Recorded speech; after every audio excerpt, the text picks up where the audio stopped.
नमस्कार दोस्तों, बीजी के संग्रह में आप सभी का स्वागत है। आप सभी को नए साल की बहुत बहुत शुभकामनाएं। दोस्तों, आज हम अपनी एक नई वेब सीरीज शुरू करने जा रहे हैं जिसमें हम प्राचीन व प्रसिद्ध मंदिरों के विषय में बात करेंगे। आज हम बात कर रहे हैं दिल्ली के प्राचीन मंदिर श्री किलकारी बाबा भैरवनाथ मंदिर और बटुक भैरवनाथ मंदिर के बारे में। दिल्ली में भैरव बाबा के कई मंदिर हैं जहां पर दर्शन करने के लिए भक्तों की भीड़ लगी रहती है, लेकिन पांडवों द्वारा बनाए गए भैरवनाथ के दो ऐसे मंदिर हैं जहां भैरव बाबा को खुश करने के लिए मदिरा अर्थात शराब चढ़ाई जाती है। अभी तक आपने यही सुना होगा कि मंदिर में भगवान को खुश करने के लिए तरह तरह के भोग चढ़ाए जाते हैं, लेकिन यहाँ पर ऐसा नहीं है। प्रधानमंत्री आवास से चंद मीटर की दूरी पर स्थित विनय मार्ग के नेहरू पार्क में बटुक भैरवनाथ मंदिर है। इस मंदिर में भगवान शिव के अवतार बटुक भैरवनाथ को स्वयं भीम ने स्थापित किया था। बटुक भैरवनाथ की लगभग 2 फुट की प्रतिमा नेहरू पार्क स्थित एक प्राचीन कुएं की मुडेर पर गदाधारी भीम द्वारा स्थापित की गई थी। इस मंदिर से जुड़ी चर्चा का वर्णन स्कंद पुराण में भी है। इस मंदिर का नाम दिल्ली के मुख्य प्राचीन व प्रसिद्ध मंदिरों में आता है। यह मंदिर लगभग 5500 साल पुराना है।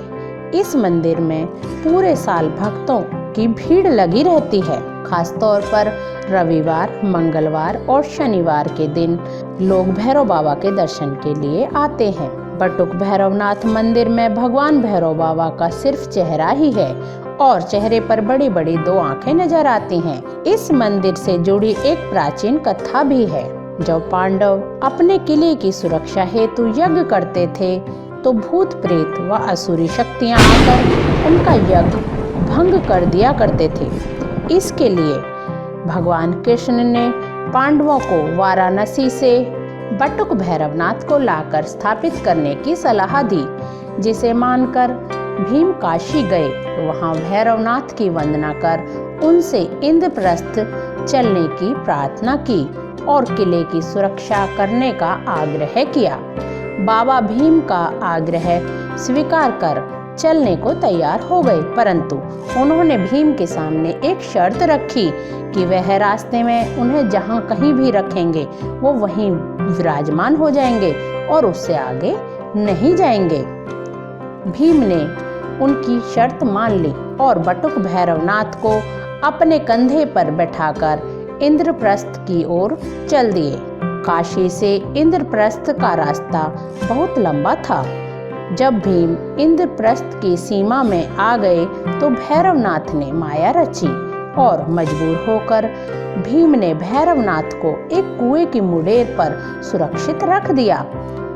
भीम जब लघु शंका से निवृत्त होकर वापस आए और भैरवनाथ को उठाने का प्रयास करने लगे तो बाबा वहां से टस से मस नहीं हुए। बाबा वहां से नहीं हिले।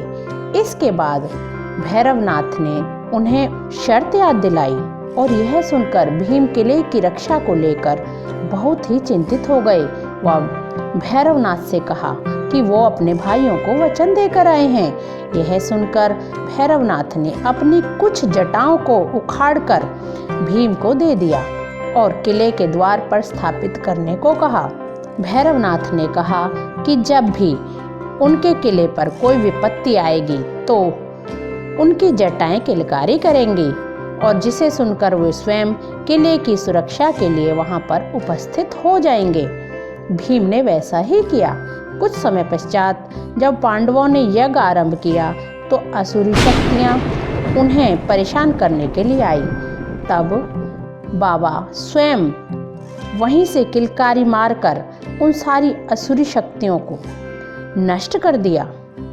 तब भैरव बाबा ने वहीं से किलकारी मारकर सारी असुरी शक्तियों को नष्ट कर दिया और पांडवों का यज्ञ पूर्ण हो गया। यही कारण है कि इस मंदिर का नाम किलकारी भैरव बाबा पड़ा। पांडव पुत्र भीम ने यहाँ पर बहुत सारी सिद्धियां प्राप्त की थी। किलकारी भैरवनाथ मंदिर में मदिरा चढ़ाई तो जाती है, लेकिन वहाँ पर शराब बेची नहीं जाती।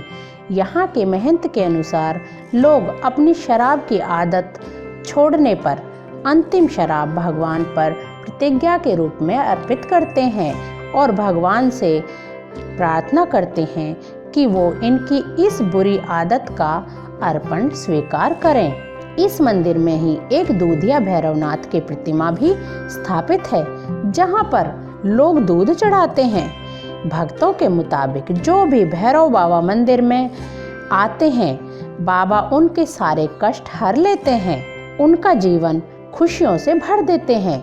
इसलिए भैरव बाबा को संकटहारी अर्थात संकट हरने वाले बाबा के नाम से भी जाना जाता है। तो दोस्तों, ये थी हमारी भैरवनाथ बाबा से जुड़ी जानकारी। आपको अगर यह जानकारी अच्छी लगी हो तो हमारी वीडियो को लाइक व शेयर अवश्य करें। धन्यवाद।